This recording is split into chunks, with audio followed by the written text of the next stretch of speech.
Hello students, welcome to my English class. আজ আমি তোমাদের সঙ্গে একটা ট্রান্সলেশনের ক্লাস আলোচনা করব। ট্রান্সলেশন প্র্যাকটিস সেট, অর্থাৎ ট্রান্সলেশন কথার অর্থ হচ্ছে অনুবাদ। মানে আমাদের কিছু সেন্টেন্স দেওয়া আছে, কিছু বাক্য দেওয়া আছে বাংলাতে, সেগুলো আমরা ইংরাজিতে ট্রান্সলেট করব, ইংরাজিতে অনুবাদ করব। মানে বাক্যগুলো, বাংলা বাক্যগুলো আমরা কিভাবে ইংরাজিতে লিখব সেটা দেখব। চলো শুরু করা যাক। আমাদের রাইটিংয়ে লেখার সময় নিজেরা অনেক সময় অনেক বাংলা বাক্য তৈরি করি, কিন্তু সেটাকে ঠিকঠাকভাবে ইংরাজিতে আমরা ট্রান্সলেট করতে পারি না। এই ট্রান্সলেশনের প্র্যাকটিস সেটগুলো আমরা যদি প্র্যাকটিস করি, এগুলো অভ্যাস করলে নিয়মিত, তাহলে আমাদের এই সমস্যা আর থাকবে না। চলো শুরু করা যাক। একেরটা দেখো, আমি এখন অষ্টম শ্রেণীতে পড়ি। তাহলে এখানে আমরা ট্রান্সলেশন করার সময় একটা বাংলা বাক্যের গঠন এবং ইংরাজি বাক্যের গঠনের মধ্যে সম্পূর্ণ অমিল আছে। যেমন বাংলা বাক্যে আমি যদি বলি আমি ভাত খাই, সেক্ষেত্রে দেখো আমি ভাত খাই, এক্ষেত্রে প্রথমে কে হলো, প্রথমে বসলো সাবজেক্ট বা কর্তা, যাকে বাংলায় বলা হয়, ইংরেজিতে তারপরে বসলো ভাত, সেটা হচ্ছে কর্ম, এবং কাজ যে খাওয়া মানে ক্রিয়া, সেটা কিন্তু শেষে বসলো। কিন্তু ইংরাজি বাক্যের গঠন কিন্তু আলাদা। ইংরাজি বাক্যের গঠন এরকম হয় subject plus verb plus object. এখানে দেখো সাবজেক্ট আই, ভার্ব মানে হচ্ছে ক্রিয়া ইংরাজি বাক্যে, অর্থাৎ ক্রিয়াটা তারপরেই বসে যাচ্ছে, আই ইট, এবং কর্মটা এখানে হচ্ছে ভাত বা রাইস, তাহলে আই ইট রাইস। তাহলে ইংরাজি বাক্যের গঠনটা তোমরা দেখলে বাংলা বাক্যের গঠনের থেকে আলাদা। অর্থাৎ ইংরাজি বাক্যের গঠন এরকম হয় কর্তা ক্রিয়া কর্ম, অর্থাৎ সাবজেক্ট ভার্ব অবজেক্ট। তো আমরা সেভাবেই এই বাক্যটা সাজাতে চেষ্টা করি। আমি এখন অষ্টম শ্রেণীতে পড়ি, এখানে সাবজেক্টকে কর্তাকে আমি, তাহলে আমি সাবজেক্টের জায়গায় বসালাম আমি। তারপরে আমরা কিন্তু এই অষ্টম শ্রেণীতে বা এখন এই কথাগুলো দিতে পারবো না, কেননা ইংরাজি বাক্যের গঠন অনুযায়ী সাবজেক্টের পরে আমাকে কাকে বসাতে হবে, ভার্বকে। তাহলে এখানে ক্রিয়াটা কি কাজ হচ্ছে, পড়া কাজ, অর্থাৎ ক্রিয়াটা আমাকে এখানে বসিয়ে দিতে হবে। আই রিড, এবার কিসে পড়ি, রিড ইন অষ্টম শ্রেণীতে, তাহলে ক্লাস 8। এখনের জন্য এখন ইংরেজি কি, নাও। তাহলে পুরো বাক্যের ইংরাজি অনুবাদ হলো আই রিড ইন ক্লাস 8 নাও। এবার কোথাও কোথাও এরকম থাকে আমি অষ্টম শ্রেণীতে পড়ি, তোমাকে যদি প্রশ্ন করা হয় in which class do you read, তুমি কোন ক্লাসে পড়ো, তোমাকে তখন ইংরেজিতে উত্তরটা কি দিতে হয়, যে আমি অষ্টম শ্রেণীতে পড়ি। তাহলে আমি সেক্ষেত্রে আর নাওটা বসাবে না, এভাবে বলবে আই রিড ইন ক্লাস 8। বা যে ক্লাসে পড়ো, যে আমি পঞ্চম শ্রেণীতে পড়ি, I read in class 5, I read in class 6, I read in class 7, এভাবে বলে দিতে হবে। তাহলে আই রিড ইন ক্লাস বলে যে যার ক্লাস। এবার দেখো, বাইবেল একটি পবিত্র বই।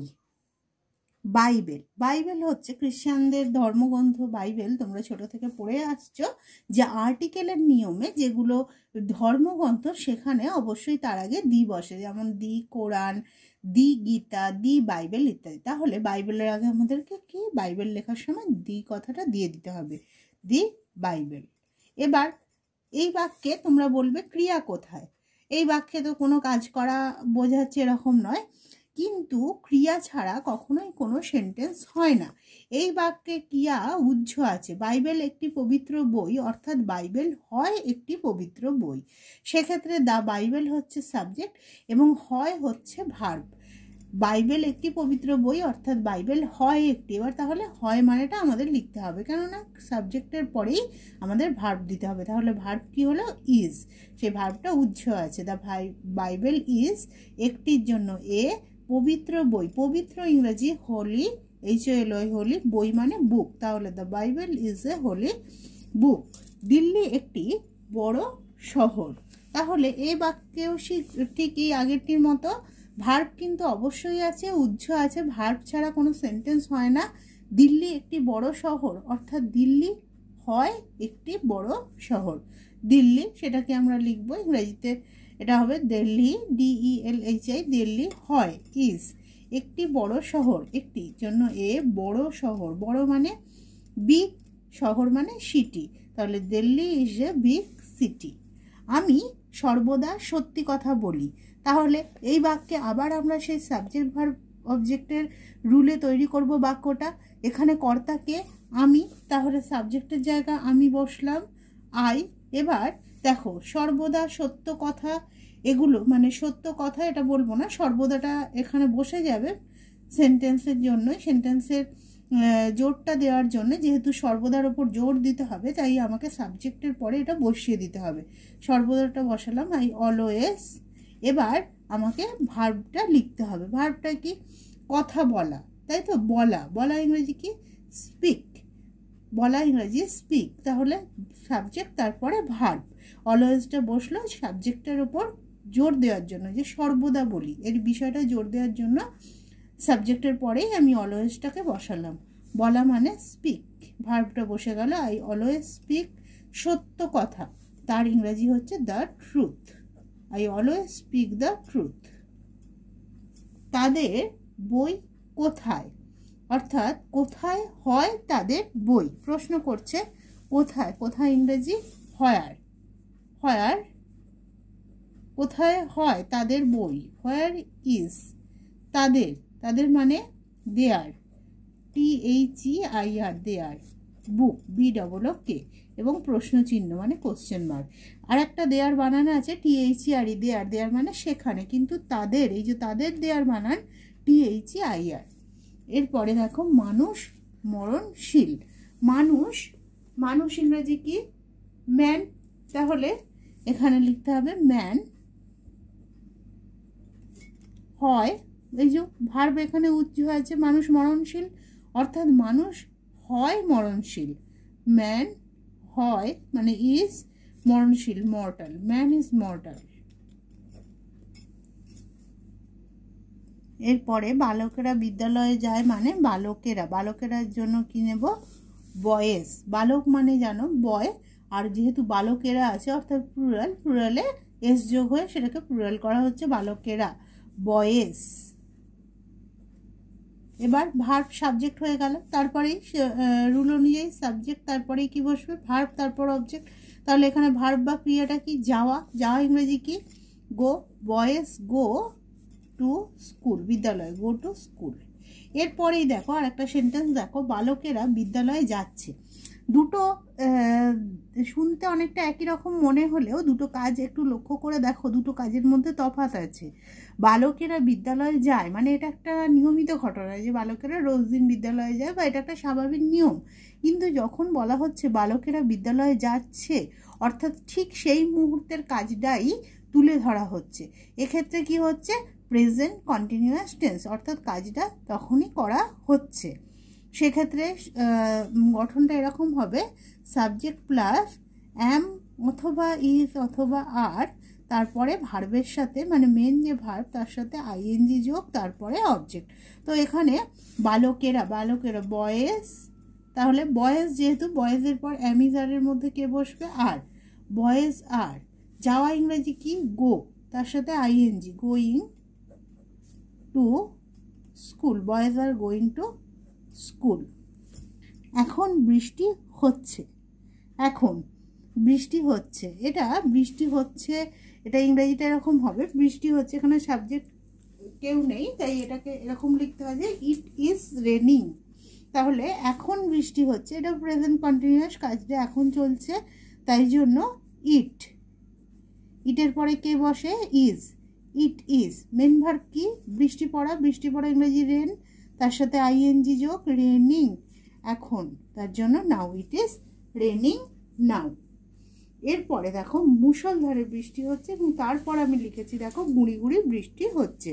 দুটো বৃষ্টির মধ্যে তফাৎ আছে, মানে আমি তিনটে যে সেন্টেন্স লিখেছি, একটা দেখো এখন বৃষ্টি হচ্ছে, এমনি বৃষ্টি হচ্ছে বলা হচ্ছে, আর একটা বলছে মুষলধারে বৃষ্টি হচ্ছে, আর একটা গুঁড়ি গুঁড়ি বৃষ্টি হচ্ছে। যখন আমাদের লিখবে এরকম দেওয়া হবে যে মুষলধারে বৃষ্টি হচ্ছে, বা কোনো রাইটিংয়ের মধ্যে লিখতে হবে তোমাদের মুষলধারে বৃষ্টি হচ্ছে, তখন তোমরা কিভাবে লিখবে? বৃষ্টি হচ্ছে তার জন্য ইট ইজ রেনিং, ঠিক আছে। এবার মুষলধারে এই ওয়ার্ডটার জন্য আমরা কি লিখব? ক্যাটস অ্যান্ড ডগ, এটা একটা ইডিয়াম, ক্যাটস অ্যান্ড ডগ মানে মুষলধারে বৃষ্টি হচ্ছে। এবার গুঁড়ি গুঁড়ি বৃষ্টি হচ্ছে, গুঁড়ি গুঁড়ি বৃষ্টি হচ্ছে, সেক্ষেত্রে কি হবে, সেই একইভাবে ইট ইজ রেনিং, বৃষ্টি হচ্ছে, তাদের কোনো পার্থক্য নেই। ইট ইজ রেন ইং, গুঁড়ি গুঁড়ি, তাহলে it is raining drizzling, drizzling মানে গুঁড়ি গুঁড়ি বৃষ্টি। ইট ইজ একেবারে ড্রিজলিং, মানে দুবার কন্টিনিউয়াসটা বসানোর দরকার নেই। ইট ইজ রেনিং ড্রিজলিং নয়, ইট ইজ ড্রিজলিং, একেবারেই বসবে। শীত পড়েছে, শীত পড়েছে অর্থাৎ শীত শুরু হয়েছে। শীত ইংরেজি কি, শীতকাল ইংরেজি তোমরা জানো winter. The winter, the winter. এবার পড়েছে, শুরু হওয়া, পড়েছে মানে শীত শুরু হয়েছে, শুরু হওয়া মানে সেট ইন। পড়েছে প্রেজেন্ট পারফেক্ট টেন্সের ইউজ করা হয়েছে এখানে, হ্যাজ সেট ইন, সেটের পাস্ট পার্টিসিপল ফর্ম সেটই থাকে, তাই সেটটি বসানো হলো উইন্টার হ্যাজ সেট ইন। এরপরে দেখো, সে হাসিতে হাসিতে চলিয়া গেল। এক্ষেত্রে দেখো, সে তো সাবজেক্ট দেখতেই পাচ্ছো, এবার দুটো ভার্বের ইউজ আমরা দেখতে পাচ্ছি। হাসিতে হাসিতে, হাসা একটা কাজ, আবার চলিয়া গেল এটাও একটা কাজ। এখানে দুটো ভার্বকে ইউজ করা হয়েছে, একটা হচ্ছে ফাইনাইট ভার্ব, একটা হচ্ছে নন ইনফিনিটিভ মানে নন ফাইনাইট ভার্ব, একটা মানে একটা সমাপিকা ক্রিয়া, একটা অসমাপিকা ক্রিয়া। দেখো চলিয়া গেল, এই কাজটাতে এই ভার্বটার দ্বারা বাক্যের অর্থটা সম্পূর্ণ হলো, কিন্তু হাসিতে হাসিতে আমি যদি বলি সে হাসিতে হাসিতে, বাক্যের সেন্সটা কিন্তু কমপ্লিট হচ্ছে না। কিন্তু আমি যদি হাসিতে হাসিতেকে না দিয়ে আমি বললাম সে চলিয়া গেল, সেক্ষেত্রে দেখো ভার্বের সেন্সটা কমপ্লিট হচ্ছে। তাই এটা হচ্ছে ফাইনাইট ভার্ব, এটা নন ফাইনাইট ভার্ব, এটা সমাপিকা ক্রিয়া, এটা অসমাপিকা ক্রিয়া। তাহলে সাবজেক্টকে সে মানে হি, চলে গেল মানে সে চলে গিয়েছিল, চলে যাওয়া মানে যাওয়া ইংরেজি গো, তার past tense went, he went away. হাসিতে হাসিতে, হাসা মানে লাভ, তার কন্টিনিউয়াস ফর্মে দেব লাফিং, হি ওয়েন্ট অ্যাওয়ে লাফিং। ঠিক একইভাবে তাহলে 14টা করব। এক্ষেত্রেও তাহলে সাবজেক্ট হচ্ছে সে মানে হি। এবার তাহলে সমাপিকা ক্রিয়া বা ফাইনাইট ভার্ব কোনটা, ঘরে ঢুকলো মানে ঘরেটা না ঢুকলো, ঢুকা ইংরেজি কি এন্টার্ড, হি এন্টার্ড ঘরে the room.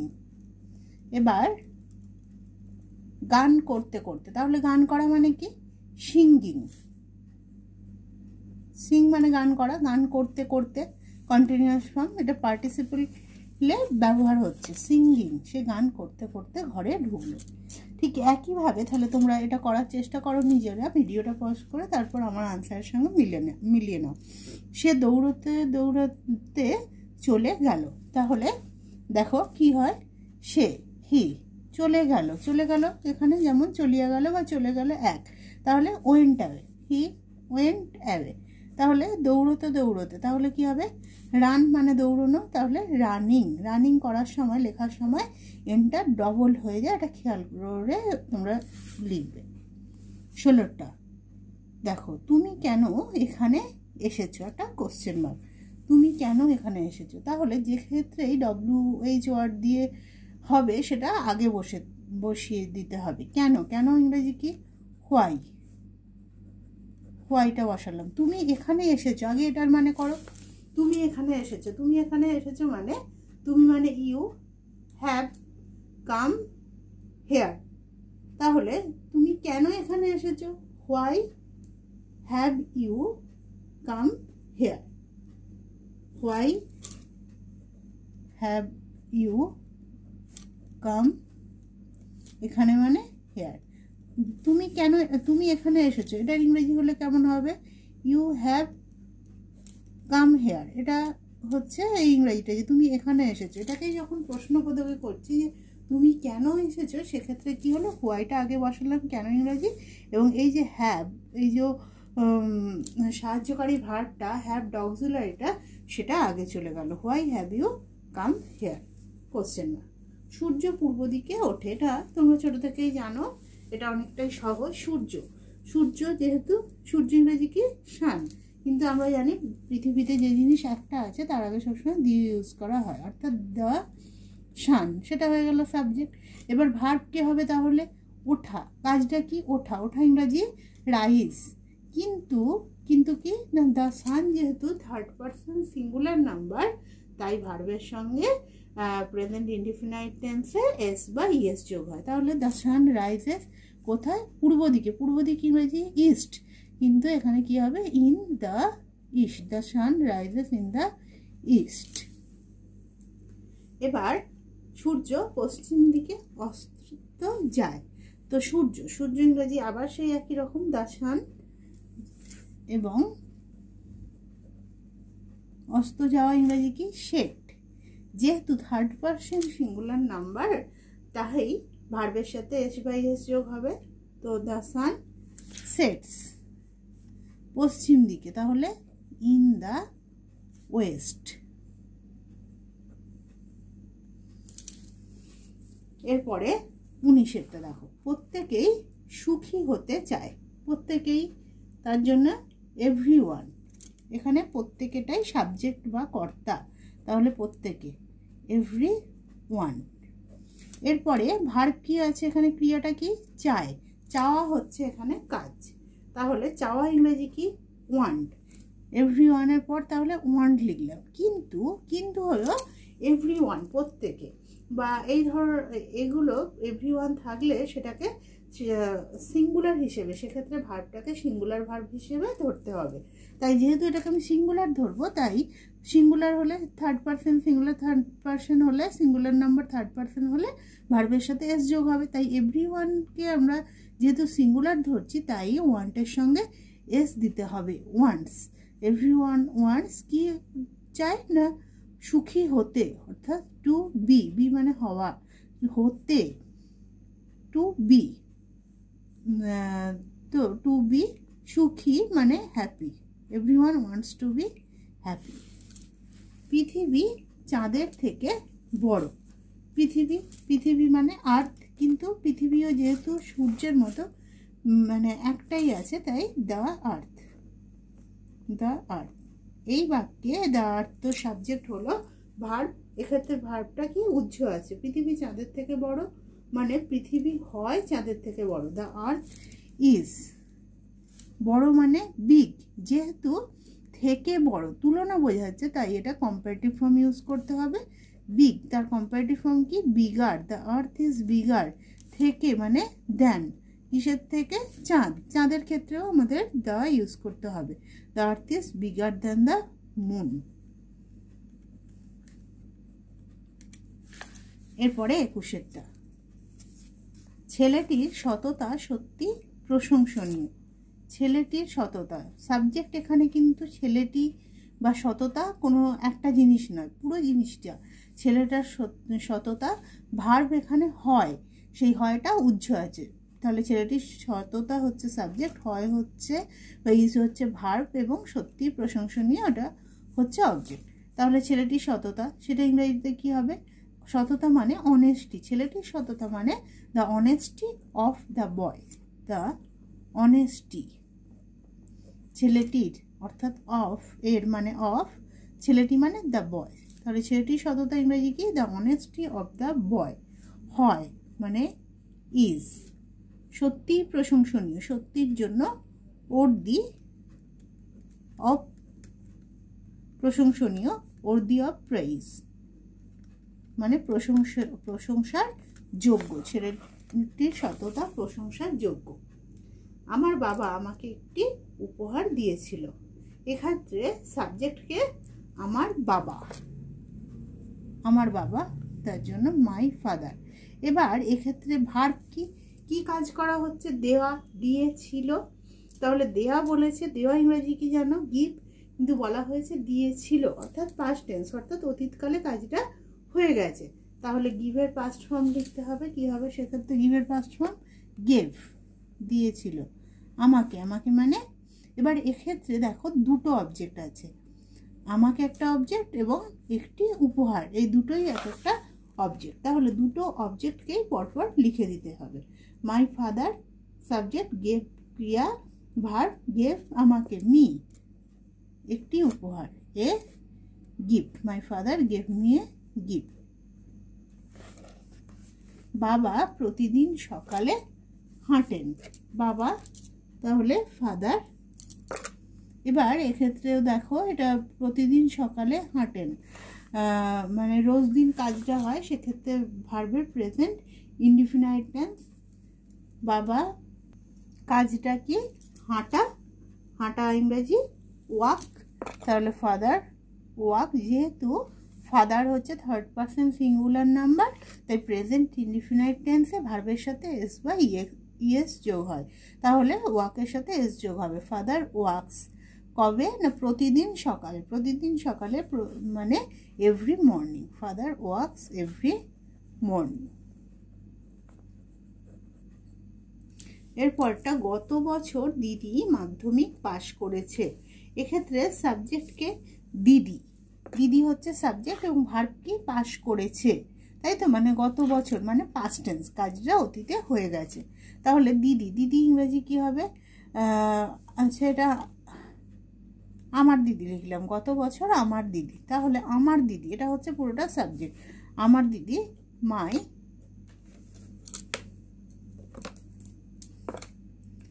Elder sister, my elder sister. এবার ভার্ব কি? পাশ করেছে, পাশ করা ইংরেজি মানে পাশ করা ইংরেজি পাস, পিএ ডবল এস, কিন্তু অতীতকালে কাজটা হয়ে গেছে, তাই পাসের পাস্ট ফর্ম লিখতে হবে। পাসের পাস্ট ফর্ম কি? পাস্ট, পিএ ডবল এস তার সাথে ইডি, পাস্ট। কি পাস করেছে? সেটা হচ্ছে অবজেক্ট, কি পাস করেছে? মাধ্যমিক, পাস্ট দ্য মাধ্যমিক। মাধ্যমিক যেহেতু একটা বিশেষ পরীক্ষার নাম, তাই তার আগে দা বসাতে হবে, মাধ্যমিক, MADHYAMIK।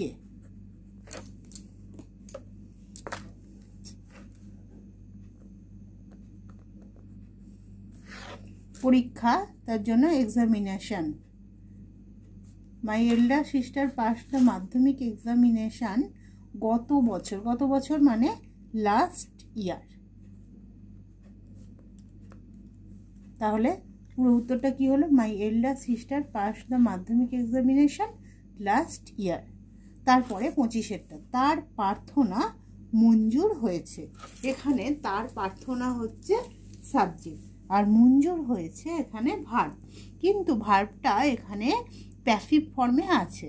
তার প্রার্থনা মঞ্জুর হয়েছে কথার অর্থ হচ্ছে তার প্রার্থনা মঞ্জুর করা হয়েছে। তার প্রার্থনা, তার প্রার্থনা মানে হিজ প্রেয়ার, সে মঞ্জুর করেছে এরকম বললে হি হ্যাড গ্র্যান্টেড এটা হবে, কিন্তু এখানে তার প্রার্থনা মঞ্জুর হয়েছে অর্থাৎ তার প্রার্থনাকে মঞ্জুর করা হয়েছে, তাই প্যাসিভ ফর্ম। হিজ প্রেয়ার হয়েছে অর্থাৎ প্রেজেন্ট পারফেক্ট টেন্সের ইউজ হয়েছে। হ্যাজ বিন, প্রেজেন্ট পারফেক্ট টেন্সে জানো হ্যাজ বা হ্যাভ থাকলে প্যাসিভে বিন ইউজ করা হয়, তাই হিজ প্রেয়ার হ্যাজ বিন মঞ্জুর। গ্র্যান্ট তার পাস্ট পার্টিসিপল ফর্ম গ্র্যান্টেড, তাই তার প্রার্থনা মঞ্জুর হয়েছে অর্থাৎ হচ্ছে his prayer has been granted. আজ আমরা এই 25টা ট্রান্সলেশনের একটা প্র্যাকটিসের নিয়ে আলোচনা করলাম। আশা করি ভিডিওটা তোমাদের কাজে লাগবে, তবে পরবর্তী ক্ষেত্রে আমরা আরও ট্রান্সলেশনের এরকম প্র্যাকটিসের নিয়ে আলোচনা করব।